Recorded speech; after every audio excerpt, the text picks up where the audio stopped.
देखिए 24 घंटे 24 रिपोर्टर। अगले आधे घंटे में देश दुनिया की हर बड़ी खबर हमारे रिपोर्टर्स के साथ। पहले शो की 4 बड़ी खबरें। विजय विद्रोही के साथ देखेंगे रेल बजट में ना किराया बढ़ा और ना ही नई ट्रेनों का ऐलान, बुकिंग अब 4 महीने पहले। नीरज राजपूत आपको बताएंगे माल भाड़े में बढ़ोतरी, खाने पीने की चीजें, कोयला, सीमेंट और स्टील महंगे हो सकते हैं। ब्रजेश राजपूत के साथ देखेंगे भर्ती घोटाले में शिवराज की पत्नी साधना सिंह पर पैरवी का आरोप, दिग्विजय ने मैसेज के साथ जारी किया मोबाइल नंबर। और किशोर अडवाणी के साथ देखेंगे दिल्ली में लालू की बेटी की शादी, मुलायम के पोते तेज प्रताप बारात लेकर पहुंचे, प्रधानमंत्री भी बने मेहमान। आगे मैं आपको दिखाऊंगी आज की सबसे बड़ी खबर, देश का रेल बजट।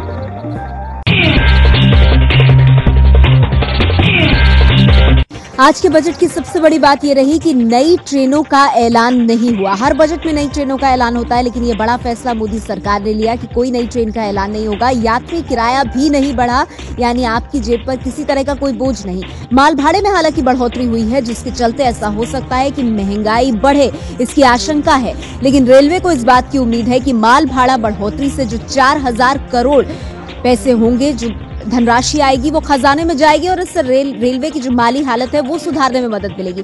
15 दिन बाद से 4 महीने पहले आप बुकिंग कर पाएंगे टिकट की, और इससे दलालों का जो असर रहता है उसे कम करने में मदद मिलेगी। सरकार की यही मंशा और सोच है इसके पीछे।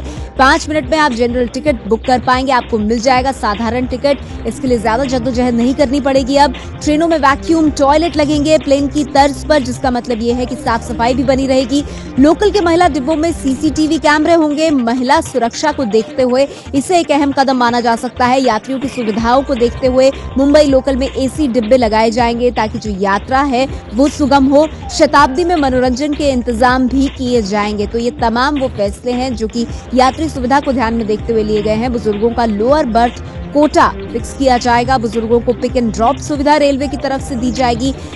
इसके साथ ही 9 रूट्स पर ट्रेन की स्पीड 200 किलोमीटर प्रति घंटे के हिसाब से तय की जाएगी, और वो इसलिए ताकि रातों रात सफर को पूरा करने में मदद मिले। कंपनी के नाम पर ट्रेन चलेंगी, विज्ञापन होंगे कंपनियों के ट्रेन पर, और इससे जो धनराशि मिलेगी वो एक तरह से अतिरिक्त रेवेन्यू के तौर पर रेलवे के खजाने में जाएगी। रेल फाटक पर अलार्म बजेगा, यानी अलार्म की व्यवस्था उन मानव रहित क्रॉसिंग्स पर जहां सालाना कई दुर्घटनाएं होती हैं, और इस पर लगाम लगाने के लिए इस तरह के इंतजाम जिनका ऐलान रेल बजट में हुआ आज।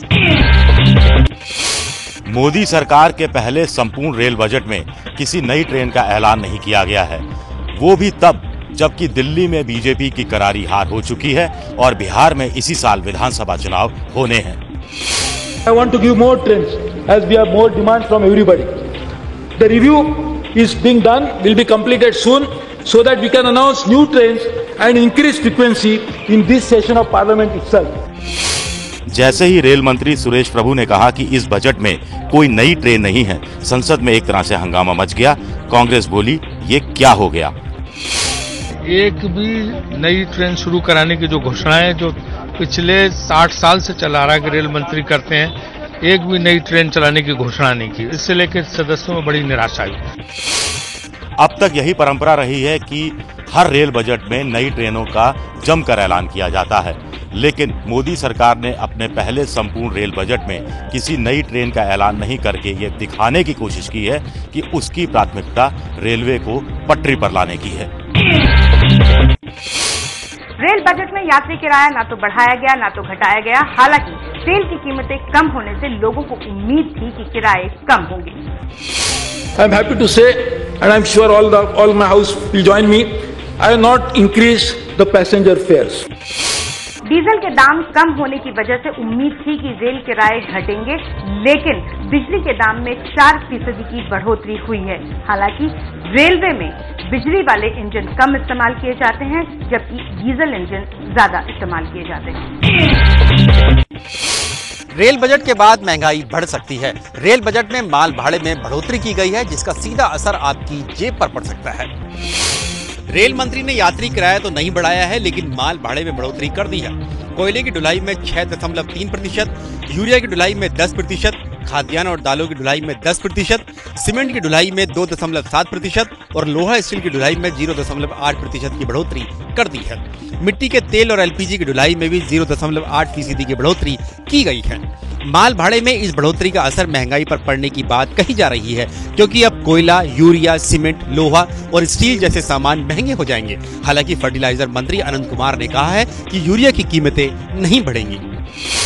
दाम जब ये महंगी होगी तो दाम तो बढ़ जाएगा। अगर लोहा महंगा होगा, कोई मकान में सरिया डालेगा तो महंगी तो हो ही जाएगी। माल भाड़े में बढ़ोतरी को लेकर विपक्ष रेल मंत्री पर हमले कर रहा है, वहीं सरकार रेल मंत्री के फैसले का बचाव कर रही है। रेल बजट में सुविधाओं के लिहाज से जो सबसे बड़ी बात है वो नई ट्रेनों में ऑनलाइन सुविधाओं की है। अब तक रिजर्वेशन टिकट ही आपको इंटरनेट के जरिए मिलता था, लेकिन अब आप 200 किलोमीटर तक का जनरल टिकट भी इंटरनेट के जरिए बुक कर सकेंगे। इंटरनेट के जरिए ही खाना यानी ई कैटरिंग की सुविधा भी शुरू की गई है। स्टेशन पर व्हीलचेयर भी अब इंटरनेट के जरिए बुक की जा सकेगी। बुजुर्गों के लिए फ्री पिक एंड ड्रॉप की सुविधा भी दी जाएगी। रेलवे में भर्ती के लिए भी अब ऑनलाइन आवेदन किया जा सकेगा। दलालों पर रोक के लिए अब टिकट रिजर्वेशन 3 महीने के बजाय 4 महीने पहले कराए जा सकेंगे। रेल बजट में नई ट्रेन चलाने को लेकर ऐलान भले ना हो, लेकिन रेल यात्रियों की सुरक्षा के लिए काफी कदम उठाए गए हैं। रेल दुर्घटनाएं रोकने के लिए जून तक एक्शन प्लान लाया जाएगा। इसके साथ ही देश में 3500 मानव रहित फाटकों पर अलार्म लगाए जाएंगे।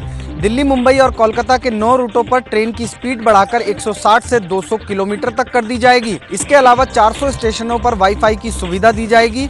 लोकल ट्रेनों को आधुनिक बनाया जाएगा। मुंबई लोकल में एसी डिब्बे लगाए जाएंगे। साथ ही इस वित्त वर्ष में 6608 किलोमीटर रूट का विद्युतीकरण किया जाएगा। प्रधानमंत्री नरेंद्र मोदी के महत्वाकांक्षी प्रोजेक्ट बुलेट ट्रेन के बारे में इस बजट में कोई ऐलान नहीं किया गया। बुलेट ट्रेन के बारे में रिपोर्ट अगले साल पेश करने के लिए कहा गया है। रेल बजट में रेलवे में सफर करने वाले यात्रियों की सुरक्षाओं पर खास जोर दिया गया है। ट्रेनों में सफर करने वाली महिलाओं की सुरक्षा के लिए कैमरा लगाने का पायलट प्रोजेक्ट भी है। रेल मंत्री सुरेश प्रभु ने अपने पहले रेल बजट में महिला सुरक्षा पर खास ध्यान दिया है। महिला यात्रियों की सुरक्षा के लिए चुनिंदा ट्रेनों में सीसीटीवी कैमरे लगाए जाएंगे। महानगरों में चलने वाली लोकल ट्रेनों में सुरक्षा के लिहाज से कैमरा लगाने की तैयारी है। रेलवे की सुरक्षा से जुड़ी शिकायतों पर तुरंत कार्रवाई के लिए एक टोल फ्री नंबर 182 भी शुरू किया गया है। रेल बजट में रेलवे मंत्री ने रेलवे का हेल्पलाइन नंबर भी जारी किया है। समस्या या किसी जानकारी के लिए 138 नंबर की सेवा ली जा सकती है। रेलवे की आर्थिक हालात में सुधार के लिए बड़ा कदम। पैसे जुटाने के लिए अब सरकार कंपनियों के नाम पर चलाएगी ट्रेन। आपने अब तक ट्रेन के बाहर कंपनियों के विज्ञापन तो लगे देखे होंगे, लेकिन अब तस्वीर पूरी तरह बदलने वाली है। रेल बजट में ऐलान किया गया है कि पैसे जुटाने के लिए अब ट्रेन और स्टेशन पर कंपनियों की ब्रांडिंग होगी, यानी ट्रेन और स्टेशन कंपनियों के नाम पर होंगे। We are drawing up a comprehensive policy to tap the latent advertising potential. The new strategy would harness the avenues, including offering stations and trains for corporate bonding. This is a huge amount of money that can be raised, which can help the railways to do better job. Railway मंत्री ने साफ किया है कि वो rail के विकास के लिए निजी कंपनियों के साथ ज्वाइंट वेंचर करेंगे, साथ ही राज्यों का भी सहयोग लेंगे। रेलवे को ग्लोबल बनाने के लिए सुरेश प्रभु ने 4 गोल सेट किए हैं, जिसके तहत सबसे ज्यादा फोकस सुविधा, सुरक्षा और क्षमता बढ़ाने पर रहेगा। रेलवे को बढ़ाने के लिए 8.5 लाख करोड़ रुपए के निवेश का ऐलान किया गया है। प्रधानमंत्री नरेंद्र मोदी ने की रेल बजट की तारीफ। कहा कि सामान्य व्यक्ति को ध्यान में रखने के साथ ही सेवा, सुरक्षा, आकार और रफ्तार को एक ट्रैक पर रखने वाला है ये बजट। मोदी के मुताबिक इस बजट में ट्रेनों की संख्या और डिब्बों की जगह 5 साल में देश को कैसी गति मिलेगी, इसका संकेत देने का काम किया गया है। रेल बजट में सर्वाधिक ध्यान यात्रियों की सुविधा पर दिया गया है, रेलवे की गति पर दिया गया है, टेक्नोलॉजी के अपग्रेडेशन पर दिया गया है और नई नई कल्पनाओं से भरा हुआ सर्वस्पर्शी विकास के हर पहलू को छूने वाला आज रेलवे बजट देश के सामने आया है। प्रधानमंत्री मोदी के मुताबिक ये रेल बजट अर्थव्यवस्था को सर्वाधिक गति देने वाला साबित होगा। मोदी सरकार के पहले रेल बजट को विपक्षी दलों ने नकारा। सोनिया गांधी और मायावती समेत कई दलों के नेताओं ने इस बजट को बताया निराशाजनक। कांग्रेस अध्यक्ष सोनिया गांधी का कहना है कि इस रेल बजट में कुछ भी नया नहीं है, बल्कि यूपीए सरकार की नई नीतियों को ही नई तरीके से पेश करने की कोशिश की गई है। अपेक्षा तो बहुत थी, सुरेश प्रभु जी से इतनी अपेक्षा थी कि वो बहुत कुछ नया देंगे, लेकिन बहुत कुछ आइडियाज दिए, लेकिन वो अनुष्ठान में लाने लायक नहीं है। बीएसपी अध्यक्ष मायावती का कहना है कि ये रेल बजट आंखों में धूल झोंकने जैसा है। अभी तक तो हमें रेलवे विभाग में कोई सुधार होता हुआ नजर नहीं आ रहा है। पूर्व की तरह इस बार भी रेलवे मंत्री ने बहुत नई नई घोषणाएं की हैं, लेकिन जो पिछले साल घोषणाएं की थी उसके बारे में उन्होंने ये नहीं बताया कि उन घोषणाओं को उन्होंने कितना लागू किया है। इरादों का जिक्र तो उन्होंने जरूर किया है, लेकिन कोई कार्य योजना प्रस्तुत नहीं की। इसलिए उस मायने में तो बजट अधूरा है। हालांकि रेलवे के जानकारों का मानना है कि ये एक आदर्श रेल बजट है और रेल मंत्री ने लोक लुभावन वादों से बाहर निकलकर रेलवे को दोबारा से उबारने की तरफ बड़ा कदम उठाया है। रेल बजट को भले ही लगभग सभी सियासी पार्टियों ने निराशाजनक बताया हो, लेकिन समाजवादी पार्टी के अध्यक्ष मुलायम सिंह यादव इस बजट से खुश दिखे। रेलवे एक्सपर्ट्स ने भी इस बजट को सराहा है। रेल बजट में आपको कुछ अच्छाई नजर आई?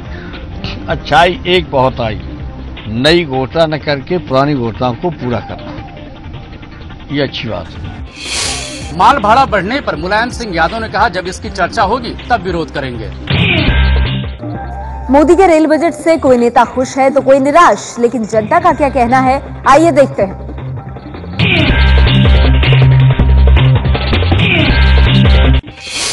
मोदी सरकार की तरफ से रेल बजट पेश कर दिया गया है। इसमें कई सारी घोषणाएं की गई हैं, लेकिन जो एक चौंकाने वाली बात यह है कि शायद इससे पहले ही कभी ऐसा हुआ होगा कि कोई नई ट्रेन का अनाउंस नहीं किया गया है, लेकिन ये कहा गया है कि हमारे पास जो ट्रेन है उनमें सुविधाएं दी जाएंगी।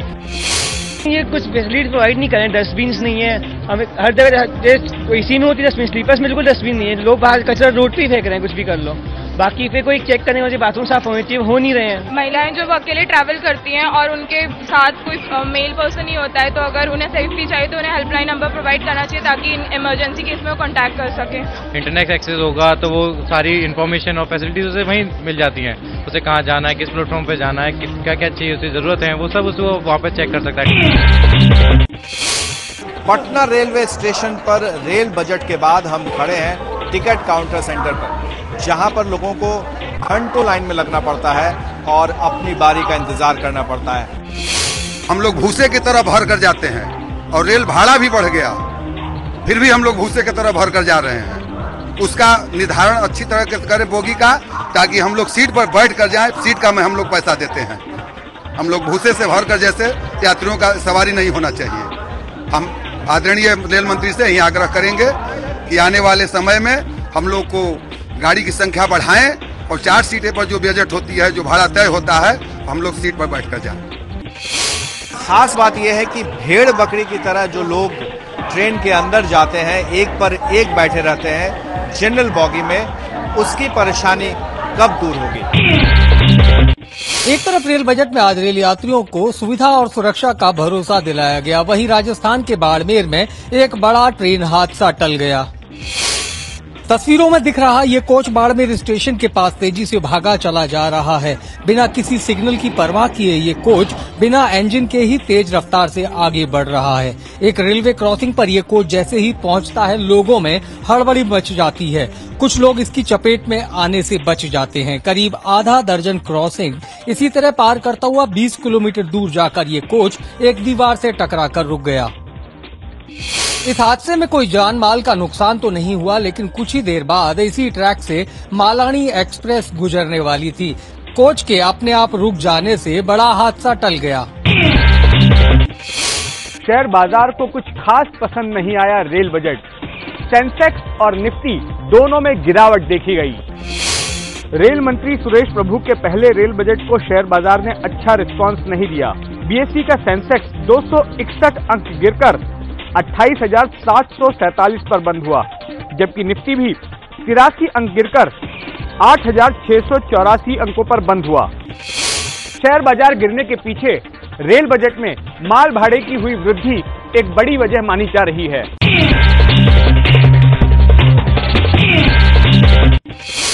व्यापम घोटाले में मध्य प्रदेश के मुख्यमंत्री शिवराज सिंह चौहान को घेरने की कोशिशें फिर शुरू हो गई हैं।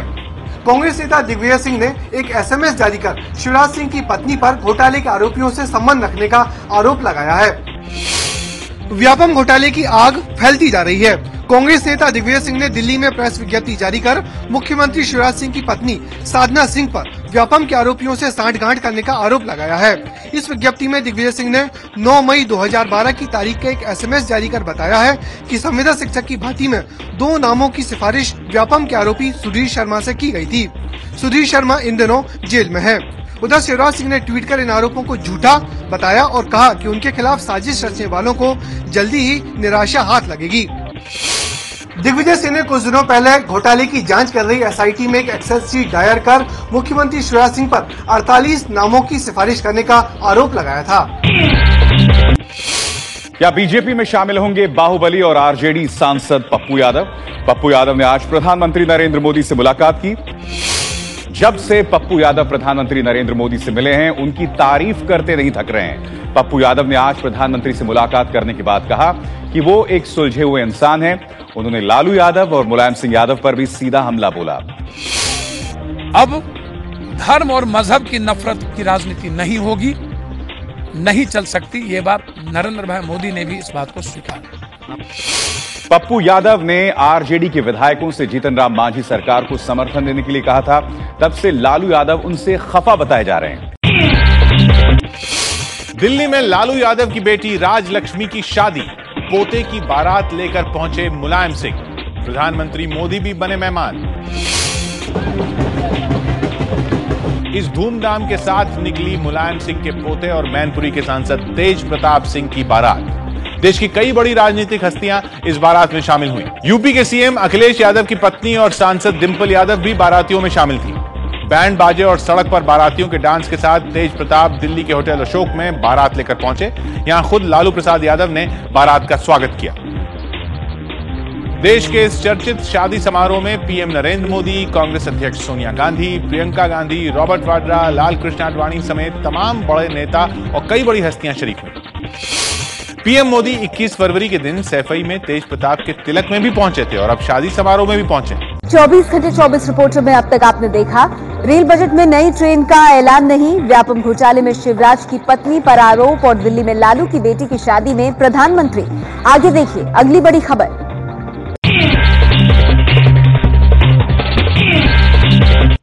बेंगलुरु में हुए एक सड़क हादसे का सनसनीखेज वीडियो सामने आया है। इस हादसे में 2 लोगों की मौत हो गई। सीसीटीवी में कैद हुई ये तस्वीरें हैं बेंगलुरु एयरपोर्ट रोड पर हेब्बल नाम की जगह की। हादसे की ये तस्वीरें आपको विचलित कर सकती हैं। इन तस्वीरों में आप देख सकते हैं कि किस तरह से ये ट्रक सड़क पार कर रहे लोगों पर अचानक चढ़ जाता है।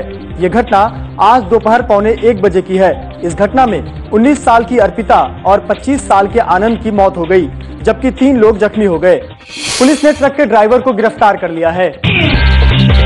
सरकारी मंत्रालय जासूसी कांड में बड़े अफसरों के पीए गिरफ्तार। पर्यावरण मंत्रालय के संयुक्त सचिव का पीए और यूपीएससी मेंबर के पीए को गिरफ्तार किया गया। सरकारी मंत्रालय जासूसी कांड में गिरफ्तारियों का सिलसिला जारी है। पुलिस ने पर्यावरण मंत्रालय के ज्वाइंट सेक्रेटरी के पीए जितेंद्र नागपाल और यूपीएससी सदस्य के पीए विपिन कुमार को गिरफ्तार किया है। इन दोनों पर लोकेश नाम के एनर्जी कंसल्टेंट को चोरी के कागजात मुहैया कराने का आरोप है। लोकेश को सोमवार को ही गिरफ्तार किया जा चुका है। अब तक इस मामले में कुल 16 आरोपियों की गिरफ्तारी हो चुकी है। इन दोनों को आज अदालत में पेश किया गया, जहां से अदालत ने इन्हें 5 दिन के पुलिस रिमांड पर भेज दिया। इस मामले में अभी कुछ और बड़े लोगों की गिरफ्तारियां हो सकती हैं। दिल्ली की केजरीवाल सरकार ने बिहार में नक्सली हमले में शहीद सीआरपीएफ के जवान नरोत्तम दास के परिवार को 1 करोड़ की मदद देने का ऐलान किया है। 1 करोड़ रुपए की वित्तीय सहायता उनके परिवार को, और वैसे सीआरपीएफ में नौकरी देते हैं परिवार के एक व्यक्ति को। अगर वो नौकरी उनको पसंद आए तो अच्छी बात है। अगर वहाँ ना काम करके दिल्ली सरकार में काम करना चाहे तो उनको दिल्ली सरकार में भी हम नौकरी देंगे, और बच्चों की एजुकेशन का भी हम लोग ख्याल रखेंगे। नरोत्तम दास का परिवार दिल्ली में ही रहता है। मुख्यमंत्री अरविंद केजरीवाल ने कहा कि उन्हें जाबाज नरोत्तम दास पर फक्र है, जिसने देश के लिए कुर्बानी दी।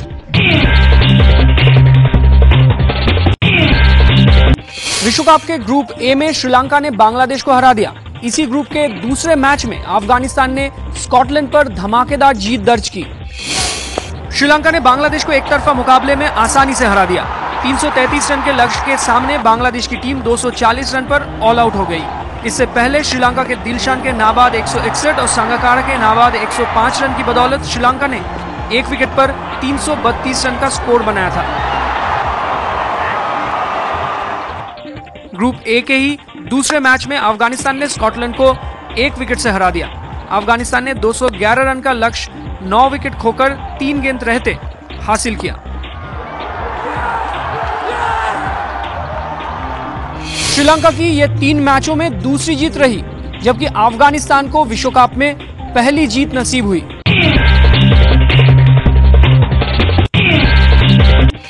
पॉप सिंगर मडोना लंदन में एक समारोह के दौरान स्टेज पर ही गिर गईं। मडोना ब्रिट पुरस्कार समारोह में परफॉर्म कर रही थी, तभी अचानक वो मंच पर से फिसल गईं। ये तस्वीरें ब्रिट पुरस्कार समारोह की हैं। मडोना स्टेज पर प्रदर्शन दे रही थी, अचानक वो स्टेज से नीचे गिर जाती हैं। मडोना ने इसके लिए अपनी ड्रेस को जिम्मेदार ठहराया। मडोना ने ट्विटर पर लिखा, अरमानी ने मुझे बांध लिया था। मेरा ये खूबसूरत लिबास बहुत चुस्त था, लेकिन मुझे कुछ भी रोक नहीं सकता और आप सभी के प्यार ने ही मुझे संभाला। आपकी शुभकामनाओं के लिए शुक्रिया। गिरने के बावजूद मडोना ने कार्यक्रम जारी रखा, लेकिन डांस करते वक्त उन्हें थोड़ा लड़खड़ाते हुए देखा गया। इस बुलेटिन में इतना ही। इन 3 खबरों पर हमारी नजर बनी हुई है। आर्थिक सर्वे पेश किया जाएगा। प्रधानमंत्री मोदी और मुफ्ती मोहम्मद सईद के बीच मुलाकात होगी और आम बजट को फाइनल टच देंगे वित्त मंत्री जेटली।